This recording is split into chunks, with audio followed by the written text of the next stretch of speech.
ప్రియమైన మా పరలోక తండ్రి, యేసుక్రీస్తు ప్రభు పరిశుద్ధ నామమును బట్టి మీ సన్నిధికి వస్తున్నాం దేవా.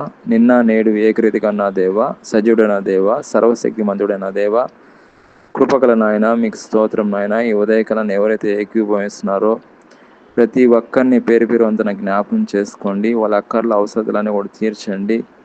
ముఖ్యంగా ఈ సమయంలో ఎగ్జామ్స్ రాసిన విద్యార్థుల కొరకు నేను ప్రార్థన చేస్తున్నాం. ఎగ్జామ్స్ అన్నీ కూడా మంచిగా రావడానికి సహాయం చేయండి.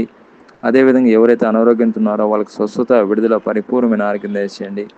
ఎవరైతే జాబ్స్ కొరకు ప్రయత్నం చేస్తున్నారో జాబ్స్ దయచేయండి. ఎవరైతే వ్యవసాయం చేస్తున్నారో సమృద్ధైన పంట దయచేయండి. అదేవిధంగా ఎవరైతే ఈరోజు పుట్టినరోజు జరుపుకుంటున్నారో నాయన వాళ్ళని దీవించండి. సంవత్సరం అంతా కృపాక్షమతో నడిపించండి. ఎవరైతే ఈరోజు పెళ్లి దినం జరుపుకుంటున్నారో ఈ సంవత్సరం అంతా కూడా కృపాక్షమతో నడిపించండి. వాళ్ళిద్దరు కూడా జతగా ఐక్యత కలిగి జీవించే కృపను దయచేయండి ఆయన. అదేవిధంగా ప్రార్థన చేస్తున్నాం అయ్యా.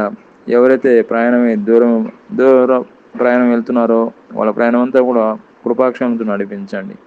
ఈ దినమంతా ప్రభు ఆశీర్వాదకరంగా, దీవెనకరంగా, మహిమకరంగా చేయమని ప్రభువైన యేసుక్రీస్తు అతి పరిశుద్ధ నామమున ప్రార్థన చేస్తున్నాం తండ్రి. ఆమేన్.